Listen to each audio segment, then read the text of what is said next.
예수님의 제자가 12명이 있었는데 그 중에 세베대의 아들 둘이 있었습니다. 그 두 아들의 엄마가 자기 두 아들, 예수님의 제자 2명을 데리고 예수님 앞으로 왔습니다.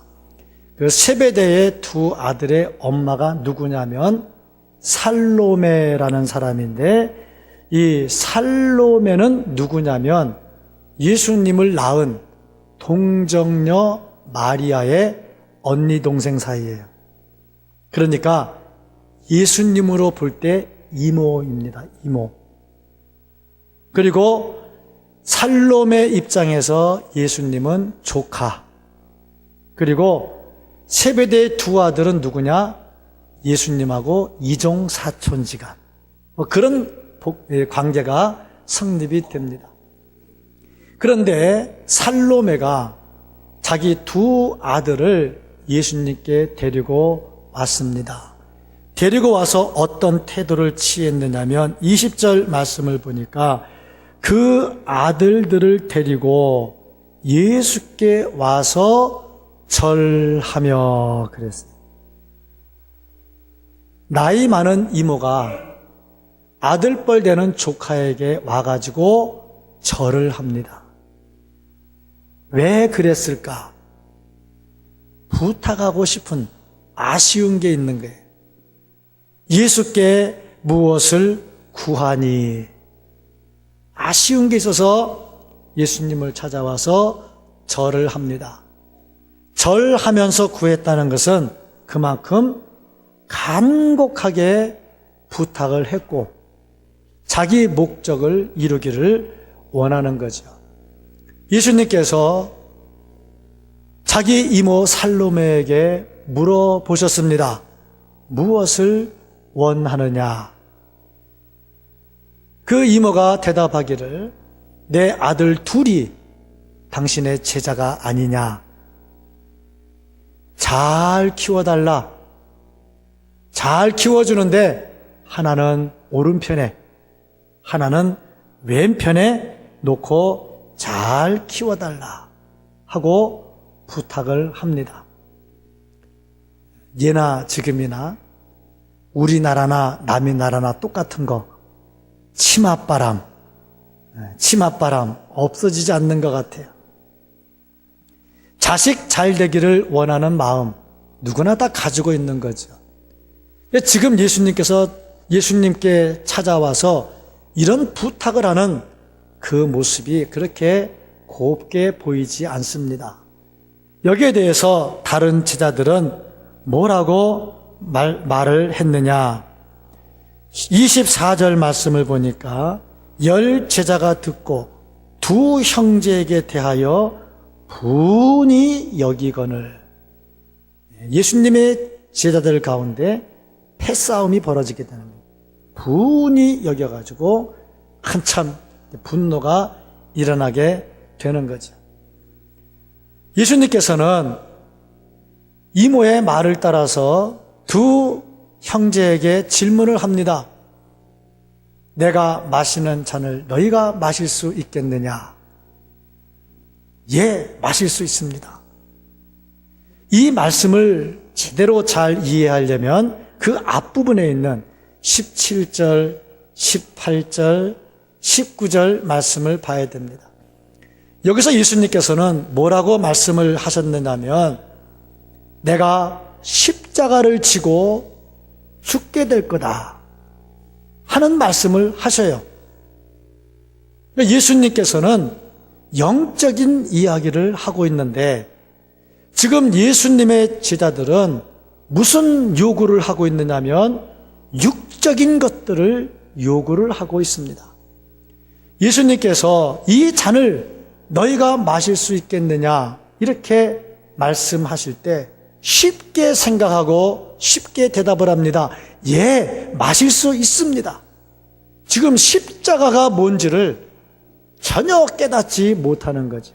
그냥 육신적인 욕심에만 가득 차가지고 왼편 오른편에 앉으면 됐지. 왜 그랬냐면 예수님께서 이 땅에서 왕이 되실 거라고 생각을 했기 때문이에요. 예수님이 왕 돼서 절대 권력을 가질 때 왼쪽 오른쪽이면 실세 아닙니까? 실세가 어쩌면 왕보다 더 강한지도 모르죠. 그거를 원했던 거예요. 오직 육신적인 생각으로만 가득 차 있었습니다. 이때 예수님께서 그들에게 하시는 말씀이 뭐냐면 27절, 28절 말씀을 줍니다. 너희 중에 누구든지 으뜸이 되고자 하는 자는 너희의 종이 되라. 28절, 인자가 온 것은 섬김을 받으려 함이 아니라 도리어 섬기려 하고 자기 목숨을 많은 사람의 대속물로 주려 함이라 하고 말씀을 하고 있습니다. 진정한 섬김이 뭔지, 예수님께서 이 땅에 오신 목적이 뭔지, 이 땅에 오신 목적대로 예수님께서 섬기는 게 무엇인지를 분명하게 가르쳐 주고 있습니다.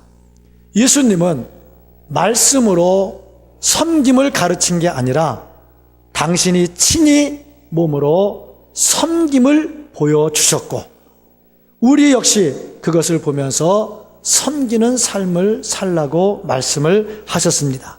우리는 이 예수님의 말씀을 따라 섬겨야 되고, 그 섬김을 할 때에 우리에게 예수님의 흔적이 나타나야 됩니다. 그렇다면 우리가 만들어가는 섬김의 흔적은 무엇일까? 어떻게 하면 예수님과 같은 흔적을 만들어 갈 수 있을까?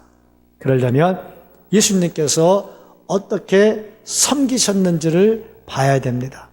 예수님께서 섬기시는 모습의 첫 번째가 뭐냐면 겸손이라고 하는 겁니다. 겸손이란 단어의 라틴어를 보면 휴밀리타스라는 단어가 쓰였는데, 이 말의 뜻은 뭐냐면 바닥으로 내려온다 하는 거예요. 진정한 겸손은 바닥까지 오는 겁니다. 어떤 사람은 겸손한다고 해서 바닥까지 내려가는 게 아니라 파고 들어가는 사람이 있어요. 겸손하다고 더 파고 들어가면 어떻게 되냐면 앞뒤가 안 보여. 그건 교만한 거예요. 자기만 잘났어. 겸손하다고 머리 숙였는데 속에는 자기가 잘났어. 어떤 사람은 높이 올라가요. 앞뒤 베는 게 없고 아래가 안 보여. 그러니까 파고 들어가는 것도 겸손이 아니고 올라가는 것도 겸손이 아니고 바닥에서 같이 지내는 게 겸손인 거예요. 예수님께서 겸손하셨다 하는 것은 하늘 보좌를 버리고 높은 자리를 버리고 우리와 똑같은 몸으로 이 땅에 태어나셨습니다. 땅속 깊은 곳으로 들어가지도 않고 하늘에 계시지도 않고 우리와 똑같은 자리에 똑같은 인간의 몸으로 똑같이 내려오셨습니다. 이게 진정한 겸손이라 이 말씀이죠. 빌립보서 2장 7절 말씀을 보면 오히려 자기를 비워 종의 형체를 가지사 사람들과 같이 되셨고 같이 되는 거예요. 하늘의 모든 권세를 다 버리고 같이 낮아졌어요. 예수님께서 원하시는 것은 같이 되는 겁니다. 금식하며 기도할 때 머리에 기름을 바르고 하라 그랬어요. 이 말은 무슨 말이냐면 사람들이 잘 보이려고 깨끗하게 보이려고 단정하게 기름을 발라요. 근데 금식하다 보면 그런 것들을 안 해요. 평상시에 네 하던 대로 그대로 하면서 똑같이 해라 이거예요. 겸손이라고 하는 것은 파고 들어가는 것도 아니고 올라가는 것도 아니고 똑같은 자리에서 자기가 해야 될 일을 찾아가는 게 진정한 겸손의 모습입니다. 어거스틴은 이렇게 말했습니다.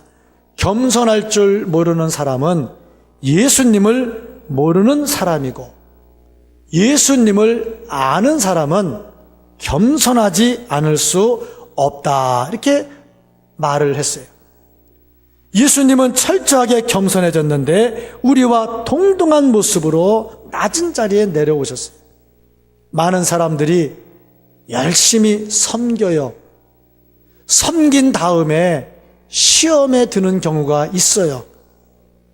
섬겼으면 섬긴 것으로 끝나야지 시험에 들면 안 됩니다. 그런데 왜 섬긴 다음에 시험에 드느냐? 그 이유는 동등한 자리에 내려오지 못했고 내 섬김을 보여주려고 했던 것들이 있단 말이죠.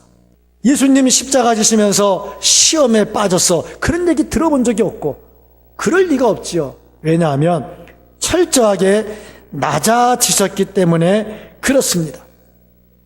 앤드류 머레이라고 하는 사람은 겸손이라고 하는 책에서 이렇게 말을 합니다. 자아가 죽지 않으면 겸손해질 수 없고 겸손해지지 않으면 구원을 받을 수 없고 구원받지 못한 자가 행복할 수 없고 그 사람에게 영화가 나타나지 않는다. 역으로 말하면 자아를 죽이면 겸손해지고 겸손한 자가 구원을 얻을 수 있고 구원을 얻은 자에게 참된 행복이 있고 그 사람에게 영원한 영화가 주어진다 하는 겁니다. 그렇습니다. 우리가 섬김의 흔적을 만들어 갈 때에 명심해야 될 게 뭐냐면 겸손해야 된다는 거죠. 많은 사람들이 예수님께서 겸손하게 행하신 일이 뭐냐 하고 질문을 하면 이렇게 대답을 합니다. 허리에 수건을 동이고 제자들의 발을 닦아준 겁니다. 맞습니다. 스승이 제자의 발을 닦아주는 것은 겸손한 거죠. 성경을 조금 더 아시는 분은 이렇게 대답을 할 겁니다. 예수님께서 예루살렘 입성하실 때에 나귀를 타고 입성을 하셨습니다. 당시에 승리한 왕들은 큰 군마를 타고 입성을 하는데 예수님은 겸손하게 나귀를 타고 입성을 하셨습니다. 맞습니다. 그것도 예수님의 겸손입니다. 그러나 예수님의 진정한 겸손은 어디에 있느냐? 하늘 보좌를 버리고 낮고 천한 이 땅에 인간의 몸을 입고 태어나서 말 구유에 누이시는 그 사건입니다. 이 초림의 사건이야말로 친정으로 예수님의 겸손한 모습을 보여주는 겁니다. 하늘 보좌를 버리고 이 땅에 오셔서 우리와 함께 하시는 그 예수님의 겸손한 모습, 친정 섬기기 위해서 겸손해지는 그 모습을 우리가 보는데 우리가 어찌 나를 드러내면서 나를 높이면서 내가 보여지지 않는다고 불평을 할 수 있겠느냐? 그러면 진정한 섬김이 이루어질 수 없습니다. 겸손하게 섬기면서 흔적을 만들어 갈 수 있기를 주의 이름으로 축복합니다. 두 번째로 예수님께서 만들어 가신 흔적은 사랑으로 잘 섬기시는 겁니다. 사랑이라고 하는 것은 본심에서 나오는 겁니다. 만들어지는 것이 아닙니다. 예수님께서 섬기실 때 병자들, 가난한 자들, 억눌린 자들, 괴로워하는 자들, 우는 자들, 그들과 다 함께 하셨어요. 그들과 함께 하실 때 예수님의 마음에 어떤 것들이 일어났냐면 그 사람들을 볼 때 불쌍히 여기는 마음이 일어났어요. 불쌍히 여기는 마음. 예수님은 병자들과 함께하고 눌린 자들과 함께하고 괴로움 당하는 자들과 함께하면서 어떤 마음을 가졌느냐? 불쌍히 여겼어요. 마태복음 14장 14절 말씀을 보면 예수께서 나오사 큰 무리를 보시고 불쌍히 여기사 그랬어요. 말씀을 들으러 왔는데 먹을 게 없어요. 그래서 보리떡 5개, 물고기 2마리로 5,000명을 먹이실 때 그때 예수님 마음이 어땠느냐? 불쌍히 여기사. 마가복음 6장 34절 말씀을 보면 예수께서 나오사 큰 무리를 보시고 그 목자 없는 양 같음으로 인하여 불쌍히 여기사 하고 말씀을 하고 있어요. 불쌍히 여기사. 이 말씀을 보면은 정말 하나님께서, 예수님께서 얼마나 그들을 불쌍히 여겼는가 하는 것을 보시죠. 아픈 사람들 봐도 불쌍히 여기고, 요한복음 11장 33절 말씀을 보면은 이렇게 말씀이 기록이 되어 있습니다.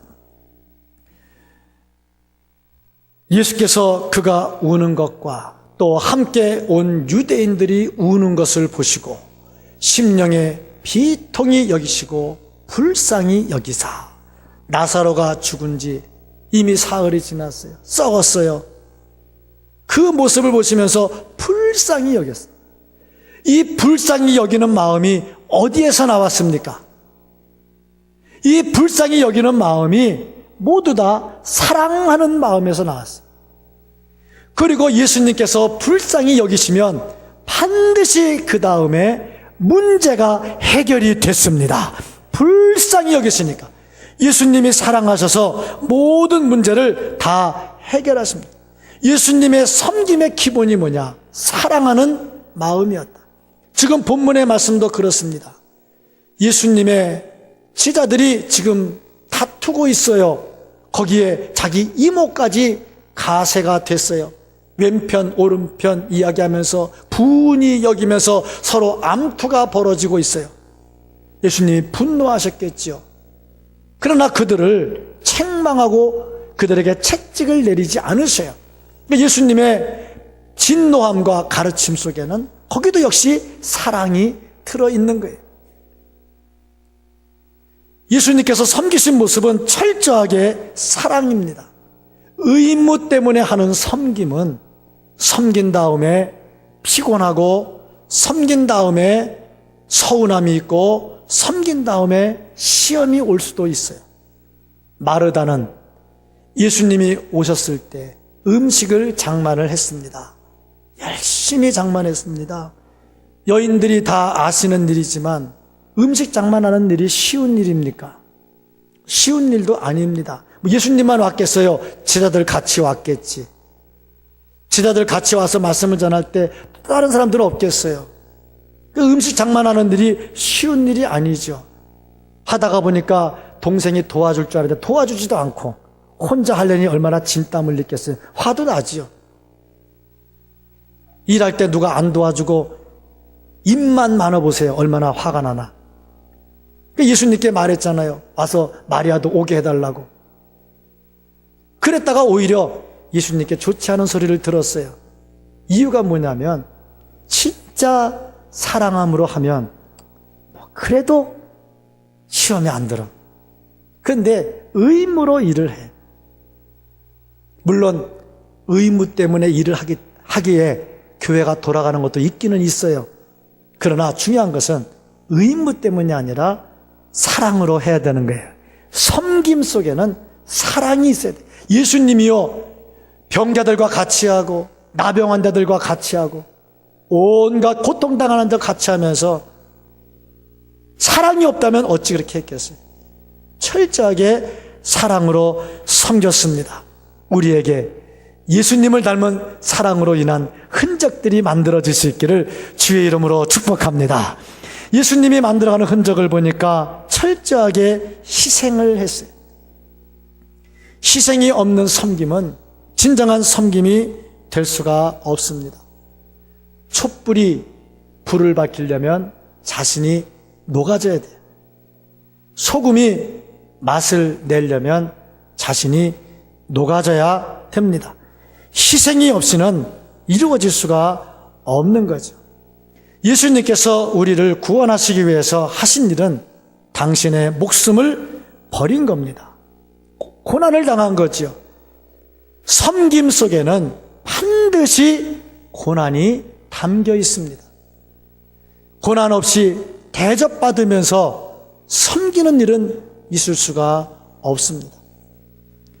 우리를 섬기기 위해서 예수님은 이 땅에 인간의 몸을 입고 오셨고 십자가의 고난을 당하셨습니다. 그 모습을 보는 우리들은 어땠느냐? 우리 역시 예수님처럼 고난도 각오해야 됩니다. 우리가 진정으로 이 시대에 교회를 위해서, 나라를 위해서 섬기는 자들이 되어야 됩니다. 사사기서를 보면 이스라엘이 제대로 서지 못하고 망합니다. 이유가 뭐냐?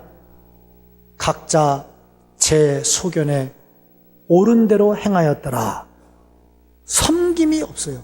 자기 마음대로 해요. 제가 통영에 가서 배운 사투리 하나가 있는데 지 쪼대로 한다 하는 말 하나 배웠어요. 지 쪼대로 한다는 말이 뭐냐면 지 맘대로 한다는 말, 거기서 강하게 액센트 넣어가지고 지 쪼대로 한다 그러는 말 하나 배웠는데, 진짜 사사기서를 보면 지 쪼대로 하고 살았어요. 지 맘대로 하고 살아요. 섬김이 없어요. 결국에 나라가 망하게 됩니다. 예수님께서 우리에게 주시는 것은 섬기면서 살아야 된다. 섬기면서 살 때 예수님께서 말씀하신 것이 뭐냐면은, 인자가 온 것은 섬김을 받으려 함이 아니라 도리어 섬기려 하고 자기 목숨을 많은 사람의 대성물로 주려 함이니라. 이것을 위해서 예수님께서 하신 말씀이, 너희 중에 누구든지 으뜸이 되고자 하는 자는 너희의 종이 되어야 하리라. 분명히 말씀을 하고 있습니다. 우리가 섬기는 것은 두 가지입니다. 첫 번째는 이웃을 섬기는 것이고, 두 번째는 하나님을 섬기는 겁니다. 이웃을 섬기는 것은 구제하는 겁니다. 필리핀의 태풍으로 인해서 나라가 완전히 쑥대밭이 됐다. 우리가 가만히 있을 수 있느냐? 좀 돕자. 이게 이웃을 섬기는 겁니다. 두 번째는 하나님을 섬기는 겁니다. 하나님을 섬기는 것은 뭐냐? 예배하는 겁니다. 예배를 통해서 진정한 섬김이 이루어집니다. 예수님께서 우리에게 말씀하신 것은 하나님을 섬김과 이웃을 섬김이 온전히 이루어져야 된다고 말씀하셨습니다.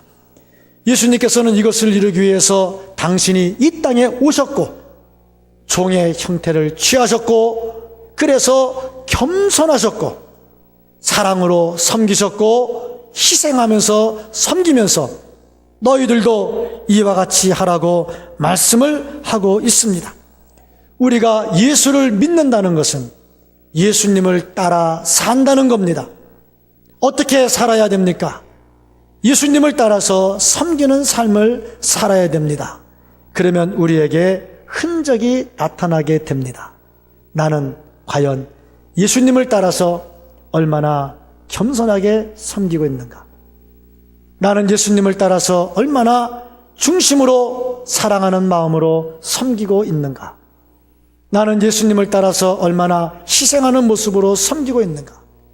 내가 있는 찬양대, 내가 있는 교사, 내가 있는 구역, 내가 있는 전도대, 내가 있는 전도회, 내가 있는 교회, 내가 있는 나라, 과연 나는 어떻게 섬기고 있는가?